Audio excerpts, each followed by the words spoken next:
warahmatullahi wabarakatuh. Bagaimana kabarnya anak-anak? Alhamdulillah, luar biasa. Allahu Akbar. Ya, hari ini kita akan belajar tentang bab 4, tentang kelas 4 yang berjudul Menyambut Usia Balik. Yuk, kita persiapkan bukunya dan alat tulisnya. Mari kita buka buku cetaknya ya, anak-anak. Oke, sudah kalian buka bukunya? Buka halaman 57. Nah, bisa kalian amati tentang ada gambar apa ya anak-anak ya? Oh, ternyata itu gambar, kok ada gambar bayi, gambar balita, anak-anak, dewasa, tua, terus jadi kakek-kakek. Oke, kita perhatikan gambar satu persatu. Ayo, diamati dulu ya. Ayo, setelah diamati, sekarang kalian ada di posisi nomor berapa? Iya, itu dari yang pertama apa? Bayi baru lahir, terus dia berkembang, bisa berjalan, merangkak, terus jadi anak-anak batita, terus jadi anak SD yang pakai baju merah putih itu ya, anak-anak ya. Terus biru putih itu apa? Iya, SMP, lalu abu-abu putih itu SMA, mau dewasa ya, terus menjadi seorang ayah dan menjadi seorang kakek. Bisa kalian perhatikan, sekarang coba Bu Guru mau tanya, kalian ada di posisi berapa? Sekarang kelas berapa? Iya, kelas 4. Kalian ada di posisi berapa anak-anak? Coba kalian tunjuk. Oh iya, yang pakai seragam merah putih. Nah, ini adalah perkembangan manusia dari lahir sampai tua, ya.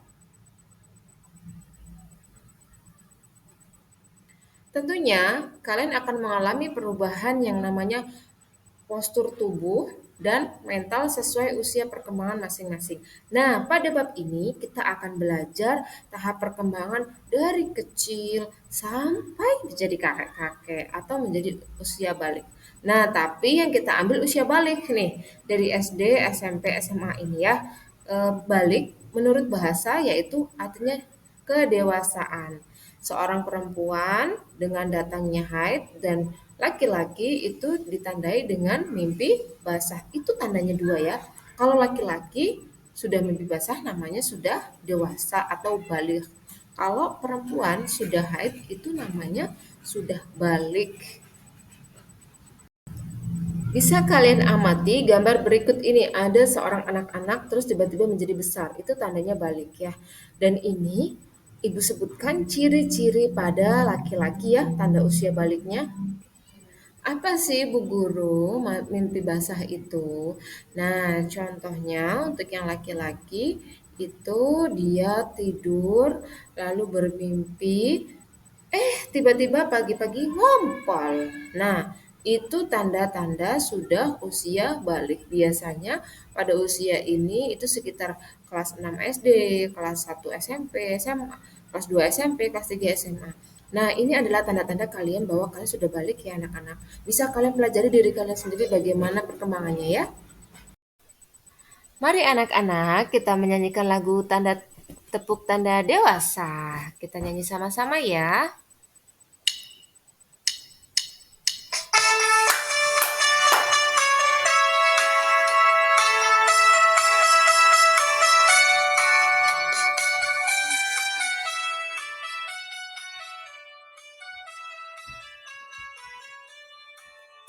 Bila kau ingin tahu tanda dewasa bagi anak pria dan wanita, telah mimpi basah bagi pria wanita, keluar darah haid wanita.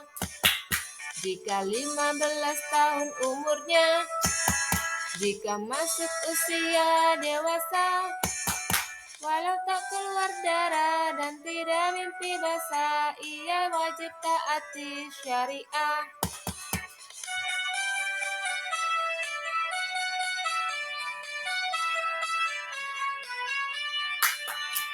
Waktunya kau dewasa bagi anak pria dan wanita, telah mimpi basah bagi pria wanita, keluar darah haid wanita. Jika 15 tahun umurnya, jika usia dewasa, walau tak keluar darah dan tidak mimpi basah, ia wajib taati syariah. Tanda-tanda usia balik pada menurut ilmu fikih, yang pertama mimpi basah tadi laki-laki ya, yang kedua haid atau menstruasi bagi perempuan. Untuk perempuan biasanya ditandai dengan keluarnya berupa darah dari alat kelamin perempuan. Bisa kalian amati pada saat itu kalau Bu Guru datang haidnya itu pada usia 3 SMP, jadi tidak menentu ya. Bisa terjadi pada usia kecil ataupun masih SMP. Yang selanjutnya yaitu berumur 15 tahun.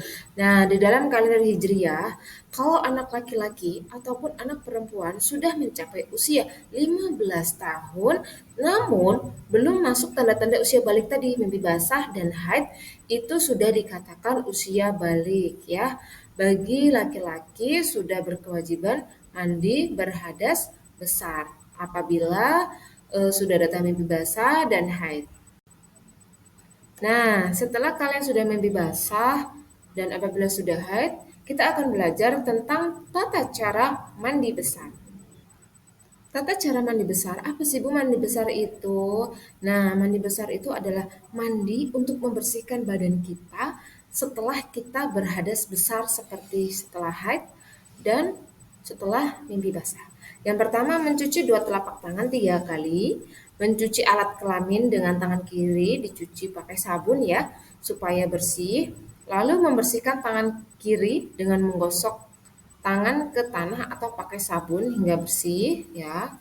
Lalu dibasuh sampai bersih 3 kali atau boleh lebih, berwudu dengan sempurna dan menuangkan air pada anggota badan dengan bersih ya, membersihkan semua badan baik sampai kuku maupun sela-sela telinga, rambut itu semuanya harus basah.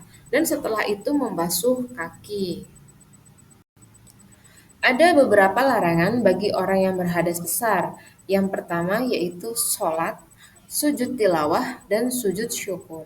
Jadi, ketika kita itu berhadas besar, kita tidak boleh melakukan sholat ya anak-anak ya. Itu haram. Tidak boleh, karena kita sedang berhadas besar. Posisi kita pada saat itu sedang kotor ya anak-anak ya. Kalau kita sedang berhadas itu kotor. Jadi kita tidak boleh melakukan sholat, sujud maupun sujud tilawah dan sujud syukur. Karena pada saat sholat dan sujud syukur dan sujud tilawah kita harus dalam keadaan suci, bersih gitu ya. Yang kedua yaitu membaca Al-Quran, menyentuh Al-Quran dan membawa Al-Quran.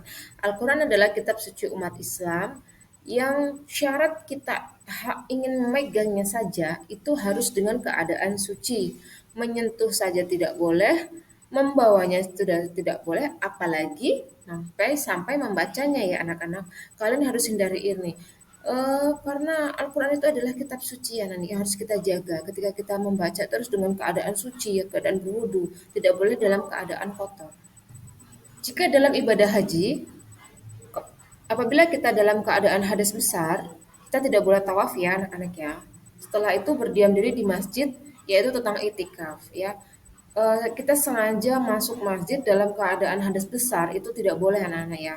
Itu dilarang oleh Allah Subhanahu wa taala. Jadi ketika kita masuk masjid itu harus dalam keadaan suci. Baik, sampai di sini ada yang mau ditanyakan? Tidak ada? Kita lanjut ya. Next. Nah, setelah kita belajar tata cara mandi wajib, terus kita tahu larangan orang yang sedang hadas besar. Nah, sekarang kita belajar kewajiban setelah usia balik. Jadi, ketika kalian sudah balik, kalian harus tahu apa kewajiban yang harus kita lakukan sebagai umat Islam. Ya, yang pertama yaitu sholat fardu. Sholat adalah rukun iman yang berapa? Kedua, iya. Sholat adalah tiang agama. Orang yang mendirikan sholat berarti dia menegakkan agama Islam sebaik-baiknya. Dan orang yang meninggalkan sholat berarti dia merobohkan agama ya. Rasulullah SAW bersabda, Perintahkanlah anak-anak kalian untuk sholat dan mengerjakan sholat pada usia 7 tahun dan pukullah mereka untuk sholat pada usia 10 tahun serta pisahkanlah tempat tidur mereka. Hadis riwayat Abu Dawud. Nah, dari sini kita tahu bahwa sejak kecil, sejak 7 tahun, kalian tuh sudah wajib mengerjakan sholat, diperintahkan. Meskipun kalian masih kecil, kalian harus belajar sholat sejak dini. Ketika nanti usia balik, kalian sudah tahu kewajiban kita sebagai umat Islam itu adalah melaksanakan sholat fardu yang terdiri dari Isya, subuh, zuhur, asar, maghrib. Ya, 5 waktu ini wajib kita penuhi. Apabila orang yang tidak mengerjakan sholat maka akan mendapat dosa. Untuk siapa dosanya? Untuk diri kita sendiri ketika sudah balik. Apapun yang kita kerjakan maupun itu pahala ataupun dosa itu untuk kembali kepada diri kita. Bukan untuk siapa-siapa. Kita yang bertanggung jawab atas diri kita sendiri. Baik, bisa dipahami anak-anak ya?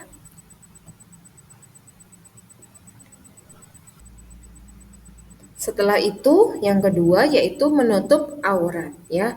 Menutup aurat. Aurat apa sih Bu Guru? Aurat itu, aurat adalah bagian tubuh manusia yang harus ditutupin ya, ditutup sesuai dengan ketentuan syariat Islam. Bagi laki-laki, auratnya yaitu anggota badan antara pusar dan lutut ya, antara pusar dan lutut. Berbeda dengan perempuan yaitu seluruh badan kecuali wajah dan telapak tangan ya. Tidak boleh ketat dan menutup auratnya harus seperti ini. Dadanya harus ditutup karena ini adalah aurat ya anak-anak. Hanya kita yang boleh melihat aurat kita, orang lain tidak boleh. Kenapa Bu Guru? Karena ini Allah lindungin gitu ya. Karena sesuatu yang harus kita lindungi, tidak boleh aurat itu terlihat kita umbar-umbar ya, tidak boleh. Sejak kalian sudah berusia balik, kalian harus wajib menutup aurat kalian ya. Termasuk sehelai rambut pun itu tidak boleh terlihat. Terlebih seperti yang lain seperti aurat tangan, kaki untuk perempuan itu tidak boleh ya anak-anak, harus kita tutupin. Untuk apa sih Bu? Kok badan kita ini harus ditutup? Untuk menjaga diri kita dari godaan syaitan yang terkutuk ya. Itu adalah simbol seorang muslim adalah menutup aurat. Bedanya orang muslim dengan orang agama lain adalah dilihat dari pakaiannya. Anak-anak, kita perhatikan tentang sholat fardu ya. Bila kalian sudah balik, kalian wajib melaksanakan sholat subuh, sholat zuhur, sholat asar, sholat maghrib, dan sholat isya. Perhatikan gambar berikut ini. Ini adalah contoh apabila kita menutup aurat ya anak-anak ya. Bagi perempuan, seluruh badan kecuali wajah dan telapak tangan. Apabila laki-laki dari pusar sampai ke lutut. Bisa kalian perhatikan gambar tersebut ya anak-anak ya. Sudah layakkah untuk menutup aurat atau belum? Ada yang bisa menjawab? Yang ketiga yaitu mencari ilmu ya. Mencari ilmu itu wajib bagi seorang manusia dari lahir sampai meninggal ya. Menuntut ilmu itu adalah kewajiban. Wajib, kita harus mencari ilmu walaupun kita sudah menjadi orang yang hebat, orang yang kaya, orang yang banyak uang, tapi kita harus banyak mencari ilmu. Rasulullah SAW menerima wahyu yang pertama yang turun yaitu surat Al-Alaq, yaitu perintah untuk membaca. Kita harus banyak membaca agar supaya ilmu kita akan bertambah. Apabila kita untuk membaca aja males gitu kan, apalagi untuk yang lain gitu kan, bagaimana ilmu kita akan bertambah? Jadi banyak-banyaklah membaca supaya pengetahuan kita akan terus berkembang. Terima kasih atas pelajaran hari ini ya anak-anak, kerjasamanya dalam kita Ibu menyampaikan tugas ya. Semoga hari ini hari yang bermanfaat, kita dapat memahami materi yang Ibu Guru kasih.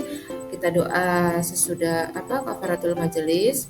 Yuk bareng-bareng ya. Bismillahirrahmanirrahim. Subhanakallahumma wa bihamdika asyhadu an la ilaha illa anta astaghfiruka wa atubu ilaik. Ibu cukupkan hari ini. Apabila Ibu ada kesalahan, Ibu mohon maaf. Kepada Allah Ibu mohon ampun. Ibu akhiri. Wassalamualaikum warahmatullahi wabarakatuh.